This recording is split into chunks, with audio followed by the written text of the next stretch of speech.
नमस्कार दोस्तों। Law of one यानी एक का कानून, या कह लीजिए एक का ज्ञान, या कह लीजिए एक के तरीके, यह उसके 52 सत्र का तीसरा भाग है। दोहराया जाता है कि इस किताब द्वारा दी गई सभी सूचनाएं और जानकारियां आप जान भी सकते हैं, मान भी सकते हैं, नज़रअंदाज भी कर सकते हैं और नकार भी सकते हैं, क्योंकि यह आपकी स्वतंत्र इच्छा या फ्री विल है, जो कि एक अनंत रचयिता द्वारा आपको दी गई है। एक बात और कही जाती है कि लॉ ऑफ वन पूरी तरह से सभी के लिए फ्री है। यदि कोई इकाई या व्यक्ति इसको निजी स्वार्थ के लिए इस्तेमाल करे तो वह उसकी व्यक्तिगत जिम्मेदारी होगी। और साथ ही साथ यह भी कहा जाता है कि यदि कोई व्यक्ति इसको अपनी भाषा में परिवर्तित करके दूसरों से साझा करना चाहे या फिर इन वीडियोस को अपने चैनल पर चलाना चाहे तो वह भी ऐसा कर सकता है, क्योंकि वह भी उसकी फ्री विल है। तो पहला सवाल डॉन करते हैं। धन्यवाद। जैसा कि कुछ ऐसा है जिसके बारे में मैं थोड़ा जिज्ञासु हूँ। ये ज़्यादा महत्वपूर्ण नहीं है, लेकिन मैं एक बयान देना चाहता हूँ जिसे मैंने सहज यानी इंट्यूटिवली रूप से देखा है, जो गलत भी हो सकता है। आप गुलेल प्रभाव की बात कर रहे थे और उस शब्द ने मुझे उलझन में डाल दिया है। केवल एक चीज़ जो मैं देख सकता हूँ वह यह है कि आपको क्राफ्ट में तब तक ऊर्जा डालनी चाहिए जब तक कि वह रोशनी की गति तक ना पहुँच जाए, और इसके लिए निश्चित रूप से अधिक ऊर्जा की आवश्यकता होती है। समय का फैलाव है, डायलेशन है, और मुझे ऐसा लगता है कि यात्रा की दिशा में 90 डिग्री मुड़कर किसी तरह इस जमी हुई ऊर्जा को दिशा या अर्थ के उपयोग में बदलाव संभव होगा, ताकि आप स्थान समय से बाहर निकलकर 90 डिग्री झुकाव के साथ समय स्थान के अंदर जाएं। तब उस ऊर्जा को समय स्थान से निकालकर और उस ऊर्जा के परिवर्तन के अंत में आप उसे स्थान समय में दोबारा प्रवेश करेंगे। क्या मैं इस पर किसी भी तरह से सही हूँ? तो दोस्तों, ये जो सवाल यहाँ पर डॉन ने किया, ये बड़ा ट्रिकी सवाल है। ये थोड़ा सा ना साइंटिफिक है सवाल। तो इसमें उन्होंने कहा कि मेरे को आपने जो बात बताई ना कि कुछ लोग ये गुलेल के प्रभाव से, यानी कि एक जगह से दूसरी जगह ट्रैवल करने के लिए अपने क्राफ्ट की पोलैरिटी शिफ्ट कर देते हैं। यानी अगर वो नॉर्थ में अगर नॉर्थ कर देंगे तो नॉर्थ से उन्हें धक्का लगेगा तो वो सीधा साउथ की तरफ जाएंगे, और साउथ की तरफ जाते ही वो दोबारा उसको साउथ कर देंगे और वहाँ सामने से उन्हें झटका लगेगा, उसके बाद एकदम से न्यूट्रल कर देंगे। तो इसका मतलब क्राफ्ट एक दिशा से दूसरी दिशा में जा सकता है। ठीक है, ये था हमने जो पहले के सत्रों के अंदर चेक किया। तो वो कह रहे मैं इसको लेके ना थोड़ा सा उलझन में पड़ गया हूँ, और जो ये इंट्यूटिवली अंदर से जो सहज एक अंदर से आता है ना कि भाई मेरे को ऐसा लग रहा है शायद ये चीज़ ऐसे काम करती है। तो डॉन को लगा, डॉन ने कहा कि मुझे ऐसा लगता है कि ये जो क्राफ्ट है ना, इनके अंदर जो ऊर्जा है, यानी अब ये ऊर्जा है कौन सी? ये ऊर्जा तो वही है ना जो इसी हवा के अंदर है, यानी इलेक्ट्रोमैग्नेटिज्म, उसके बारे में बात हो रही है। तो कह रहे कि इसके अंदर तब तक डालनी चाहिए ऊर्जा इस क्राफ्ट के अंदर कि जब तक ये रोशनी की गति तक ना पहुंच जाए, यानी कि स्पीड ऑफ लाइट तक ना पहुंच जाए। आप में से दोस्तों कई लोगों को ऐसा लगता होगा स्पीड ऑफ लाइट जो है ना, स्पीड की बात हो रही है। वो स्पीड की बात नहीं हो रही होती है, वो हो रही होती है डिस्टेंस की बात, कि एक जगह से दूसरी जगह के बीच में कितना डिस्टेंस है, उसको आप स्पीड ऑफ लाइट कहते हैं, कि कितने लाइट ईयर्स लगेंगे आपको वहाँ पहुँचने में। ठीक है, तो यहाँ पे वो कह रहे हैं कि एक तो अत्यधिक ऊर्जा की ज़रूरत पड़ेगी इसमें, और दूसरा समय का फैलाव भी होता है, यानी समय हर जगह पर अलग अलग होगा। क्योंकि अगर हमारे यहाँ पर धरती पर भी देखें हम, यहाँ पर कुछ और चल रहा है, किसी और कंट्री के अंदर कुछ और चल रहा है, किसी और कंट्री के अंदर कुछ और समय चल रहा है ना। तो एक तरीके से हमारे प्लेनेट के ऊपर ही अगर हम इसको लगा के देख लें तो समय का फैलाव तो है ही।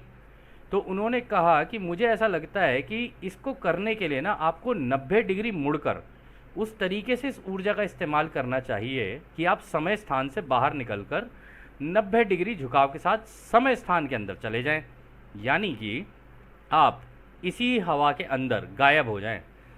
अगर यहाँ पे आप देखें स्थान समय, यानी जो आपको दिख रहा है, जो जगह है, सारी चीज़ें जो आप देख पा रहे हैं, यानी दृश्य चीज़ें, दृश्य चीज़ों से निकलकर समय स्थान यानी अदृश्यता में चले जाएं। आप 90 डिग्री का झुकाव अगर करके इसके अंदर चले जाओगे, तब उस ऊर्जा का इस्तेमाल दोबारा करके आप उसी समय स्थान यानी उसी अदृश्यता का इस्तेमाल करके उसके अंदर अंदर अंदर अंदर चल रहे हो, और उसके अंदर चल के फिर दोबारा जहाँ आपको निकलना है ना, स्थान समय में दोबारा प्रवेश कर जाओ। यानी कि आप पहले दृश्यता में थे, आपको जो दिख रहा है, फिर आप अदृश्यता में गए, उस अदृश्यता के अंदर आपने ट्रैवल किया, और फिर दोबारा आप जिस जगह पर आपको निकलना है उस जगह पर निकल के आ गए, जो कि दृश्य है, ठीक है, जो कि दिख रही है आपको। यानी कि मान लो किसी को कैलकाटा से लेकर दिल्ली ट्रैवल करना है, तो वो कैलकाटा से दिल्ली जैसे हम एरोप्लेन से जाते हैं वो वैसे नहीं जाएगा, क्योंकि वो तो दृश्य है, वो वहाँ से गायब होगा। उसका क्राफ्ट इस तरीके से डिज़ाइन होगा कि वो वहाँ पे 90 डिग्री का एक टिल्ट लेगा। अभी जो 90 डिग्री का टिल्ट है वो अभी जवाब में पता चलेगा हमें। तो वहाँ से टिल्ट लेगा, और टिल्ट होते ही और वो अपने आप को अदृश्यता में ले जाएगा। अब उस अदृश्यता में वो तेज़ी से ट्रैवल करके दूसरी साइड में, यानी अगर दिल्ली उसको निकलना है तो वो दिल्ली निकल आएगा इसी हवा में से। तो आप सोच सकते हैं कि मान लीजिए आपकी हवा है और आप अभी ये सेशन सुन रहे हैं, और इसी हवा में से अचानक से मैं निकल के आपके सामने आ जाऊँ। ये कुछ कुछ ऐसा है कि जहाँ पर मैं बैठा हूँ या और भी कोई लोग बैठे हुए हैं, वो वहाँ से गायब हो जाएं और आपके सामने निकल के आ जाएं। तो इसको कहते हैं स्थान समय से निकलना, समय स्थान में घुस जाना, और फिर दोबारा स्थान समय में आ जाना। यानी कि दृश्यता से अदृश्यता में जाना, अदृश्यता से दृश्यता में आ जाना, इस तरीके से। तो राय इसका जवाब देते हैं, जहाँ तक आपकी भाषा आपको ले जा सकती है, आप बिल्कुल सही हैं, और आपने अब तक जो सीखा है उसी के कारण इस अवधारणा को व्यक्त करने में आप हमसे अधिक सक्षम हैं। हमारी ओर से एकमात्र सुधार यदि आप चाहते हैं, तो हम ये सुझाव देना चाहते हैं कि आप जिस 90 डिग्री के बारे में बात कर रहे हैं, वह एक ऐसा कोण है जिसे टेज़रेक्ट के एक हिस्से के रूप में सबसे अच्छा समझा जा सकता है, जो कि एक क्यूब या 4 आयामी 4 डायमेंशनल एनालॉग है। तो यहाँ पर वो कह रहे हैं कि देखो, आप जिस तरीके से इसको समझे हो ना, काफ़ी हद तक बिल्कुल सही समझे हो, और हमसे ज़्यादा सक्षम हो इस बात को बताने के लिए, क्योंकि हम तो इसको टेक्नोलॉजी को इस्तेमाल करते ही हैं, हमें तो पता ही है इसका इस्तेमाल कैसे होता है। लेकिन आप अपने लेवल पे जो सोच रहे हो ना, वो बिल्कुल ठीक है। और आप अगर एक टेज़रेक्ट के बारे में सोचो, जो कि अपने आप में क्यूब होता है, ठीक है, अभी हम देखेंगे कि वो होता क्या है। उसके अंदर अगर आप 90 डिग्री देखोगे ना, तो आपको पता चल जाएगा कि ये 4 डायमेंशनल का एनालॉग है। यानी ऐसा लगता है जैसे कि एक डेंसिटी से 4th डेंसिटी में आप घुस गए, उसके जैसा ही है ये। तो इसको समझने के लिए दोस्तों हम लोग एक इमेज से समझने की कोशिश करते हैं, क्योंकि ये थोड़ा ट्रिकी है और साइंटिफिक भी है, तो इसको इतना समझना आसान नहीं है।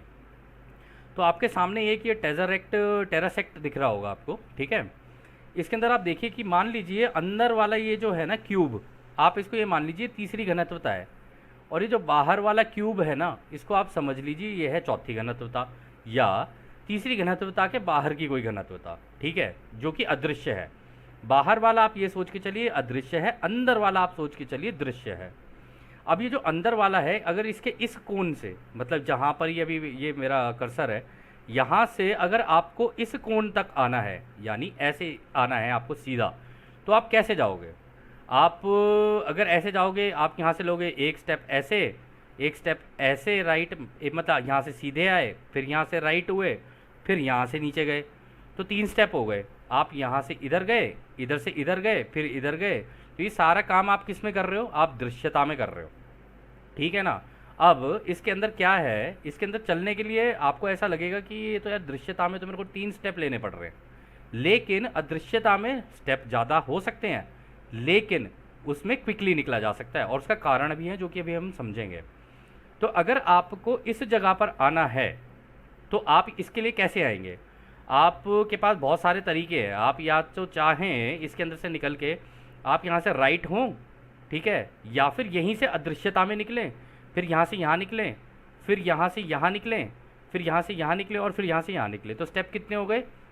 आपने 90 डिग्री का एंगल यहाँ से लिया, एक यहाँ से गए आप बाहर अदृश्यता में, और उसके बाद आपने दूसरा स्टेप लिया अदृश्यता में, यहीं से यहीं आए, फिर यहाँ से राइट गए आप अदृश्यता में, फिर यहाँ से नीचे आए, फिर यहाँ से इस जगह पर पहुँच गए। दोबारा 90 डिग्री के एंगल लिए जा रहे हो आप, यहाँ से ऊपर पहला 90 डिग्री, दूसरा 90 डिग्री, तीसरा 90 डिग्री, चौथा 90 डिग्री, पाँचवा 90 डिग्री।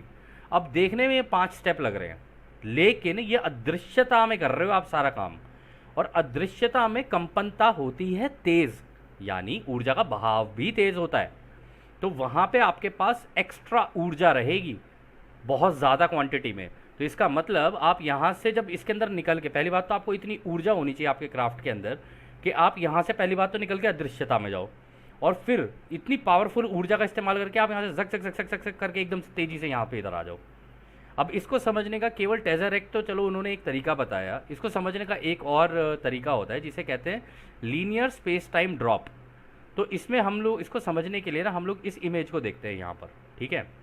यहाँ पर आप देख रहे होंगे लीनियर स्पेस टाइम, यानी जो समय और जगह है वो लीनियरिटी में देख रहे हैं हम लोग, यानी जैसे हमें दिखती हैं चीज़ें। तो अगर हमें एक जगह से ए पॉइंट है ये, और यहाँ से हमें पॉइंट बी पे जाना है, तो हम क्या करेंगे, इस लाइन को अगर समझ लें तो हम लोग इस पे चलते जाएंगे चलते जाएंगे चलते जाएंगे, धीरे धीरे धीरे धीरे चलते चलते, या कितनी भी मैक्सिमम स्पीड ले लें उसको लेके अगर हम पहुँचेंगे पॉइंट बी पे पहुँचेंगे हम। लेकिन ये सारा काम जो हो रहा है ना वो दृश्यता में हो रहा है, यानी स्पेस टाइम में, ठीक है।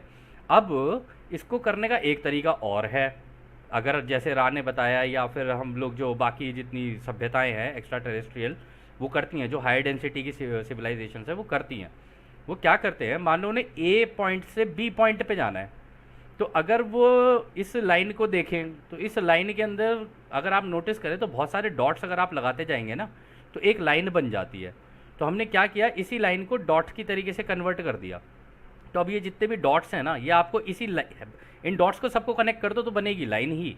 जैसे हम बचपन में वो हाथी नहीं बना देते थे, ए से बी, बी से सी, या कह लो 1 से 2, 2 से 3, ऐसे करके हाथी बना देते थे। लेकिन होते तो वो डॉट्स ही थे ना, पूरा जब आप उसको कर लेते थे तो बन जाता था ना हाथी पूरा। तो इसी तरीके से यहाँ पे अगर आप देखेंगे वो क्या करते हैं करने के लिए, अभी अगर वो इस पे डॉट पे एक एक एक एक एक एक एक, एक चलेंगे तो ऐसे तो बहुत लंबा टाइम लग जाएगा। तो क्या करेंगे, इस एक डॉट पे ए पे एकदम से 90 डिग्री का एंगल लिया, टिल्ट किया, अदृश्यता में गए और यहाँ से यूं गए और यूं गए, 3 स्टेप में आ गए बाहर। इधर से नीचे ड्रॉप किया अदृश्यता में, फिर यहाँ से तेज़ी से मूव किया राइट में जहाँ पर ये वाला एरो है, फिर दोबारा ऊपर से एकदम तेज़ी से मूव किया और बी पॉइंट पे निकल आए। यानी बीच का जितना हिस्सा था वो सारा ड्रॉप कर दिया, लीनियर स्पेस टाइम को ड्रॉप ही कर दिया। उन्होंने ये सीधा वाला रास्ता लिया ही नहीं, उन्होंने 3 स्टेप में कन्वर्ट कर दिया इसको। यहाँ से अदृश्यता में गए, अदृश्यता के अंदर ही बड़ी तेज़ी से निकले और बी पे निकल गए। अब सोचने वाली बात यह है कि अदृश्यता में ऐसा क्या है कि ये इतनी तेज़ी से चल जाते हैं। वो इसलिए तेज़ी से चले जाते हैं, अब हम इसको एक फ्रीक्वेंसी के पैटर्न को देखते हैं यहाँ पर। ये थोड़ा साइंटिफिक है, आई होप कि आप लोगों को समझ में आए। आप इसमें देखेंगे कि अगर हम ये ऊपर वाली लाल वाली लाइन को देख ले तो इसमें वेव बड़ी धीरे धीरे धीरे फैली हुई हैं, बड़ी फैली हुई हैं, ठीक है ना। तो ये दर्शा रही है कि भाई ये आराम आराम से धीरे धीरे काँप रही हैं। जो भी चीज़ धीरे धीरे काँपेगी वो दृश्यता में आएगी। फिर इसके बाद देखिए ये उससे और तेज़ी से काँप रही है, फिर इसके नीचे वाली हरी वाली देखिए ये उससे तेज़ी से काँप रही है, उसके नीचे वाली देखिए वो उससे तेज़ी से काँप रही है, उससे सबसे नीचे वाली देखेंगे आप और उससे तेज़ी से काँप रही हैं। तेज़ी से काँपने का कारण क्या है, इसका मतलब ऊर्जा बहुत तेज़ी से बह रही है इनके अंदर। तो अगर कोई ये लाल वाली से सीधा नीचे ये पर्पल वाली के अंदर आ जाए, वॉयलेट के अंदर आ जाए, तो यहाँ से सीधा इसके अंदर ड्रॉप करके बड़ी तेज़ी से इसके अंदर जा सकता है और यहाँ से निकल के दोबारा ये लाल वाली के अंदर से निकल के आ सकता है ना। तो ऊर्जा इतनी स्पीड में होती है ना यहाँ पे, और क्योंकि सब कुछ रचयिता ने तरंगों में बना रखा है तो उनके अंदर ये जो पूरा समुद्र है ना इसके अंदर भी लेवल्स हैं। जैसे समुद्र के अंदर होता है ना कि ऊपर जो समुद्र होता है उसकी जो लहरें चल रही होती हैं वो अलग, लेकिन समुद्र के नीचे नीचे नीचे नीचे नीचे आप जितना जाते जाओगे ना उतना ठहराव आएगा, उतना ज़्यादा ठहराव आएगा। ठहराव आने का कारण है क्योंकि वहाँ पर कंपनता तेज़ है, ऊपर कंपनता धीरे है, उसकी वजह से आपको ऐसा लग रहा है कि भाई समुद्र की लहरें तेज़ हैं, लेकिन नीचे ठहराव आपको ज़्यादा मिलेगा और उसमें आप तेज़ी से निकल पाओगे, ठीक है। और इसको समझने के लिए एक चीज़ और कही जा सकती है कि आपने कभी देखिए, आप हॉस्पिटल वगैरह कभी गए हो तो वहाँ पे ईसीजी मशीन लगी होती है ना, जो पेशेंट होता है उसको लगी होगी तो उसके पीछे चल रही होती है, उसके अंदर भी वेव्स चल रही होती हैं, है ना। आप उसमें नोटिस करेंगे कि जब तक उसकी हार्ट बीट चल रही होती है तो उसके अंदर भी इसी तरीके की वेव्स चल रही होती हैं, है ना, ऐसे ऐसे ऐसे ऐसे करके तो ये वेव्स चल रही होती हैं। लेकिन जैसे ही उस व्यक्ति की, मान लो भगवान ना करे, उसकी किसी की मृत्यु हो जाए तो वो जो लाइन है ना सीधी हो जाती है। वो सीधी होने का मतलब ये होता है कि अब उसका हार्ट स्टॉप हो गया है। हार्ट स्टॉप होने का मतलब क्या होता है, टाइम स्पेस में चला गया वो व्यक्ति, यानी स्पेस टाइम, अभी वो दृश्यता में जी रहा था अब वो टाइम स्पेस में निकल गया है, यानी उसकी सारी चीज़ें फ्लैट हो गई हैं। वो जो लाइन थी, ये जो वेव्स थी वो फ्लैट हो गई हैं। इसका मतलब ये नहीं है कि वो ज़िंदा नहीं है, वो ज़िंदा है पर टाइम स्पेस में, यहाँ नहीं है वो, इस स्पेस टाइम में नहीं है, मतलब इस दृश्यता में नहीं है, लेकिन उससे निकल के उस फ्लैट लाइन का इस्तेमाल करके वो निकल गया बाहर, अपनी अदृश्यता में चला गया। फिर जैसा कि रा ने बताया कि वो अगला जन्म लेगा, अगला जन्म लेगा, वो फिर दोबारा इन्हीं वेव्स के अंदर खेलेगा, जो भी दृश्यता वाली वेव्स हैं उसके अंदर खेलेगा। इसलिए अपने आप में अगर आप देखें तो ये बिल्कुल ऐसा लगता है जैसे एक वीडियो गेम की तरह कि आपने खेला, उसके बाद यहाँ पे आपकी लाइन फ्लैट हुई, फ्लैट होते ही आप फिर दोबारा नई अपनी बॉडी लोगे, सारी चीज़ें चूज़ करोगे, फिर दोबारा खेलने के लिए आ जाओगे। तो आई होप आपको ये पार्ट समझ में आया होगा, क्योंकि साइंटिफिक भी था और थोड़ा सा ट्रिकी भी था, तो इसके लिए थोड़ा सा आपको दिमाग लगाना पड़ेगा, तो कृपया उसका इस्तेमाल कर लें। तो खैर अगला सवाल फिर डॉन करते हैं। धन्यवाद। बस एक छोटी सी बात जो मुझे परेशान कर रही थी, जिसका वास्तव में कोई महत्व नहीं है। ठीक है, तो क्या एक व्यक्ति के दृष्टिकोण से जो तीसरी घनत्वता में हमारी आज की स्थिति में दूसरों की सेवा के मार्ग का पालन करना चाहता है, क्या उसके लिए व्यक्तित्व के अनुशासन, स्वयं के ज्ञान और इच्छा शक्ति को मजबूत करने के अलावा भी कुछ महत्वपूर्ण है? तो ये अच्छा सवाल किया डॉन ने। डॉन ने कहा कि एक बात मुझे परेशान कर रही थी कि मान लीजिए कोई तीसरी घनत्वता में हमारे जैसा इंसान है, तो उसको यहाँ पर अगर दूसरों की सेवा का अगर कार्य करना है, दूसरों की सेवा के लिए उसका झुकाव होना चाहिए, तो क्या उसको व्यक्तित्व के अनुशासन यानी मेडिटेशन और स्वयं का ज्ञान और अपनी जो फ्री विल है उसको काफ़ी मजबूती से इस्तेमाल करना, क्या यही महत्वपूर्ण है या इसके अलावा भी कुछ महत्वपूर्ण है? तो राय इसका जवाब देते हैं, यह तरीके हैं, यह दिल या केंद्र नहीं है। आइए हम विकास क्रम के दिल यानी केंद्र की जांच करते हैं। यह याद रखा जाना चाहिए कि हम सब एक हैं। यह सबसे प्रमुख सीखना और सिखाना है। इसी एकता में प्रेम मौजूद है। यह एक प्रमुख सीखना और सिखाना है। इसी एकता में प्रकाश भी स्थित है। यही वो अत्यंत महत्वपूर्ण शिक्षा है जो अस्तित्व के सारे स्तरों में दिखाई देता है। एकता, प्रेम, रोशनी और आनंद, यही आत्मा के विकास क्रम का दिल है। दूसरी श्रेणी के पाठ ध्यान और सेवा में सीखे सिखाए जाते हैं। किसी बिंदु पर इकाई इन केंद्रीय विचारों या विकृतियों द्वारा इतनी आसानी से सक्रिय और संतुलित हो जाता है कि जो तरीके आपने बताए हैं वो काफ़ी महत्वपूर्ण हो जाते हैं। हालांकि ब्रह्मांड का रहस्य अखंडित, अनब्रोकन और एक है, जो हमेशा रचयिता से शुरू होता है और उसी में ख़त्म हो जाता है, तरीकों में नहीं। तो यहाँ पर देखिए रा ने कितना अच्छा जवाब दिया।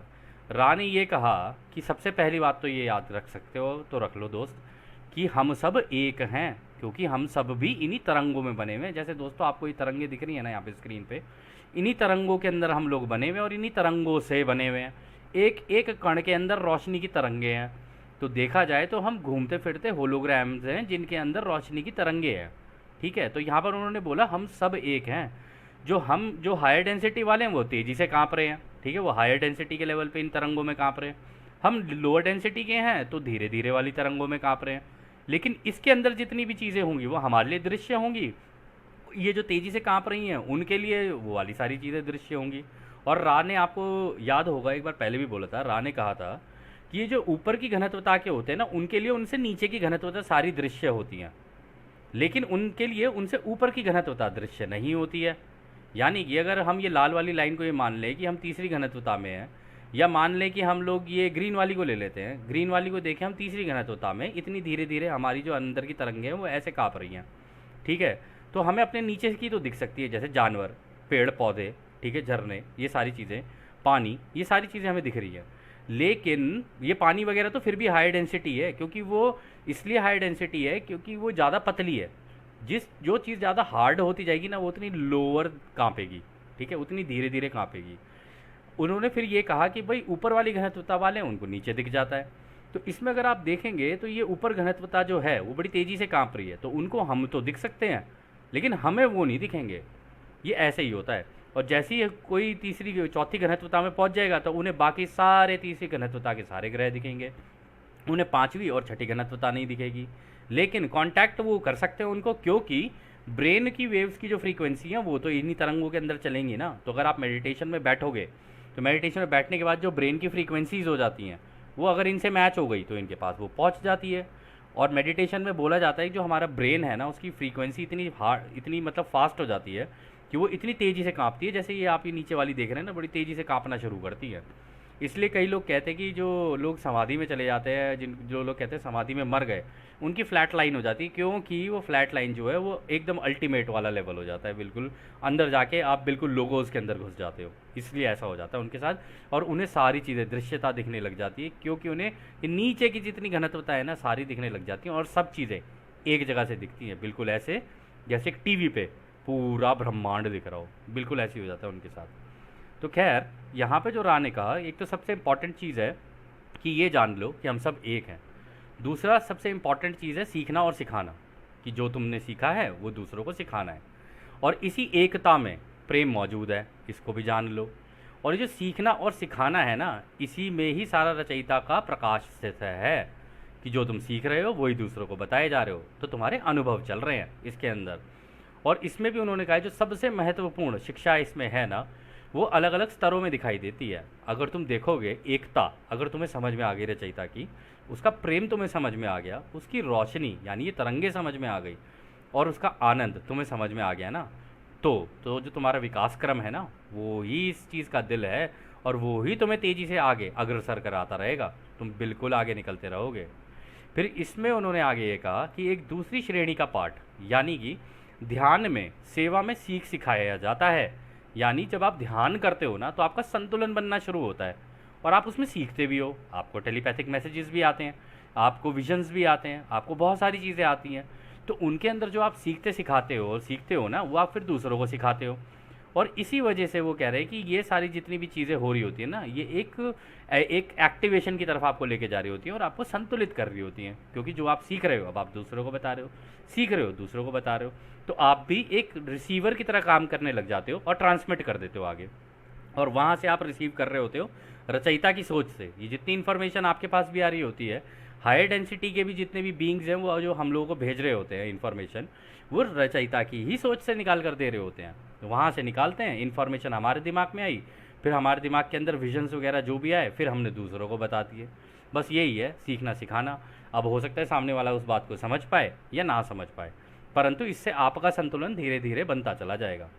और इसमें भी वो कह रहे हैं, हालांकि हम आपको ये बता दें, ये जो ब्रह्मांड का ये जो रहस्य है ना, ये अनब्रोकन है, इसको आज तक कोई नहीं जान पाया है।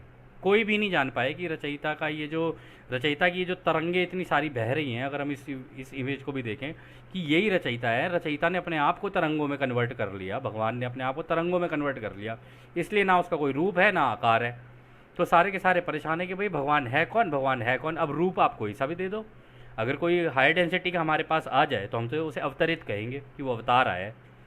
तो इसी तरीके से, लेकिन वास्तविकता में बनाया किसने, बनाया तो इन तरंगों ने ही, इन्हीं तरंगों का इस्तेमाल होकर तो बनाया सब कुछ, और यही रचयिता है। और यही रहस्य है कि भाई ये बना कैसे, और इसके अंदर जब मिल जाएंगे तभी पता चलेगा इसका सोर्स कहाँ है, ये कहाँ से चल रही है जितनी भी तरंगे हैं। तो और जो सोर्स है वो है रचयिता के दिल की धड़कन। तो अंत में जाके सबको उस रचयिता के दिल की धड़कन को समझना होता है, और घुस जाते हैं सारे के सारे एंड में जाके रचयिता के दिल के अंदर। और जब वहाँ पहुँचते हैं ना, वहाँ पे महा आनंद होता है, और उस आनंद की प्राप्ति होने के बाद कोई भी व्यक्ति ना उसमें से आना नहीं चाहेगा बाहर। लेकिन फिर भी लोग कहते हैं कि क्या ब्रह्मांड रचा है प्रभु तुमने, ये माया जो रची है आपने, और सब माया है, सब आपको लग रहा होगा रियल है, रियल नहीं है, सब माया है ये इसी के अंदर ही, जिसको हम लोग कहते हैं ना मोह और माया। मोह का मतलब लगाव, प्रेम, और माया क्या है भाई, यही जो तरंगे हैं ना, इन्हीं से सब कुछ बना हुआ है। यही इकट्ठी होकर जुड़ के एक जगह कोई रूप ले लेंगी, एक जगह इकट्ठे होकर जुड़ के कोई रूप ले लेंगी। हमारे कण कण के अंदर ये चल रही हैं, इसीलिए कहते हैं कण कण में भगवान है। तो अब ये समझ में आ गया होगा कि उन्होंने कहा कि भाई हमेशा जो है ना, रचयिता में ही सारी चीज़ें शुरू होती हैं और रचयिता में ही ख़त्म हो जाती हैं, क्योंकि अंत में जाके तुम इन्हीं तरंगों के अंदर बनोगे और इन्हीं तरंगों में मिल जाओगे, और यही है वो परम सत्य। और इन्हीं तरंगों के अंदर होते होते होते होते तुम दोबारा रचयिता के दिल में चले जाते हो, और रचयिता के दिल की उस धड़कन को देखने लग जाते हो। यही होता है। खैर, अगला सवाल फिर डॉन करते हैं। धन्यवाद। आपने पिछले सत्र में कटाई के बारे में बताते समय अष्टक यानी ऑक्टेव से प्रकाश लाने वालों के बारे में बताया था। क्या मैं ये समझूं कि जो लोग आगे की घनत्वता में जाने वालों के लिए वर्गीकरण यानी ग्रेडेशन पर रोशनी डालते हैं, वे हमारे द्वारा अनुभव किए जाने वाले अष्टक के ऊपर होते हैं? क्या आप मुझे इस रोशनी लाने वालों के बारे में बता सकते हैं कि वो कौन है? तो यहाँ पर ये जो बात की जा रही है ना दोस्तों, यहाँ पर बात की जा रही है कि जो हमारा ऑक्टेव है, मतलब हम लोग सातवीं घनत्वता कहाँ है? सातवीं घनत्वता है लोगोस के अंदर। लोगोस के अंदर चले जाते हैं ना, लेकिन उसके ऊपर भी है ऑक्टेव। कह रहे हैं कि वो कहाँ पर होता है, और वहाँ से ये जो प्रकाश चलता है ये चलता है आपके लोगोस के अंदर। लोगोस से जाएगा सूरज के अंदर, सूरज से जाएगा हमारी पृथ्वी पे, पृथ्वी से ये स्कैटर होके फैल के हम सबके ऊपर आएगा। इस तरीके से ये होता है, और ये सारा रोशनी का ही खेल है, सब कुछ रोशनी का बना हुआ है, तरंगों का। तो वो कह रहे हैं कि ये जो प्रकाश लाने वाले होते हैं ये कौन होते हैं, इनके बारे में हमें ज़रा बताओगे? आपने कहा ये तो आठवीं मतलब घनत्वता के होते हैं, आठवें अष्टक पे होते हैं, टॉप लेवल पे। तो राय इसका जवाब देते हैं, यह इस कार्य का अंतिम पूरा सवाल होगा। यह अष्टक, ऑक्टेव, घनत्वता जिसके बारे में हमने बात की है वो ओमेगा और एल्फा दोनों हैं। अनंत ब्रह्मांडों का आध्यात्मिक वजन एक बार फिर से एक केंद्रीय सूर्य या रचयिता बन रहा है। तब एक नए ब्रह्मांड, एक नए अनंत, एक नए लोगोस का जन्म होता है, जिसमें वह सब शामिल होता है जो रचयिता ने स्वयं अनुभव किया होता है। इस नए अष्टक में वो भी है जो घूमते भटकते हैं। हम अष्टक की सीमा के पार बहुत कम जानते हैं, सिवाय इसके कि ये लोग हमारे लोगोस को पूरा करने में हमारे अष्टक की सहायता करने के लिए आते हैं। क्या कोई छोटा सवाल है जो इस समय आपके पास है? तो दोस्तों यहाँ पर जो इन्होंने जवाब दिया ना, ये बड़ा इंटरेस्टिंग जवाब है। इसमें उन्होंने कहा ये जो अष्टक से आते हैं ना वो अल्फ़ा और ओमेगा दोनों ही हैं।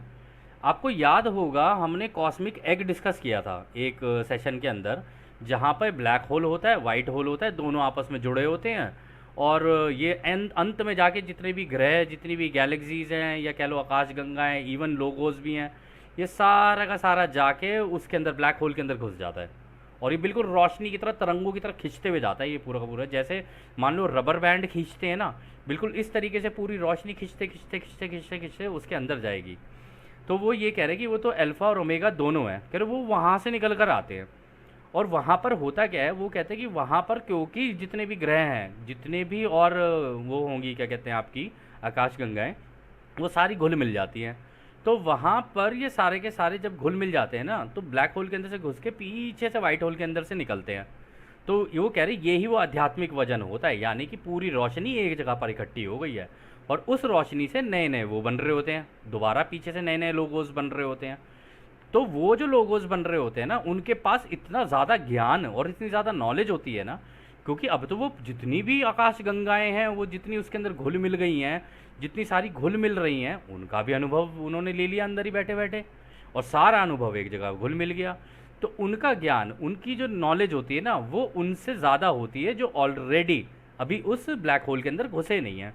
तो वो वाइट होल्स की तरफ से, पीछे की तरफ से निकल के घूम के वहाँ से घूम के जाते हैं और उनकी मदद करने की कोशिश करते हैं कि देखो भाई इस तरीके से चलता है पूरा ब्रह्मांड, इस तरीके से सारी चीज़ें होती हैं। और इसमें भी वो कह रहे हैं कि कुछ ऐसे भी होते हैं जो घूमते भटकते पहुंच जाते हैं वहाँ पे, यानी कुछ ग्रह के लोग ऐसे भी होते हैं जो बेचारे, हो सकता है कि कहते हैं उन्होंने क्राफ्ट बना रखे हों और वो वहाँ पर ब्लैक होल के पास पहुँचे, उनका देखे जरा ब्लैक होल के अंदर क्या होता है, उनका क्राफ्ट के अंदर खिंच जाता है पूरा का पूरा। तो कह रहे हैं वो भी घूमते भटकते उसी के अंदर ही घुस जाते हैं। तो इस कारण से होता क्या है कि सबके ना अनुभव वहाँ पे घुल मिल जाते हैं। लेकिन ये जो अष्टक से आते हैं ना, इनके पास पूरी की पूरी जानकारी होती है और काफ़ी एडवांस लेवल के होते हैं। ये मतलब आप मान सकते हैं कि जहाँ रा ने बोला था ना कि वो तो इतने हायर लेवल के होते हैं जिनके बारे में मतलब अंदाज़ा लगाना भी मुश्किल है, हम भी नहीं जानते कि वो कौन है।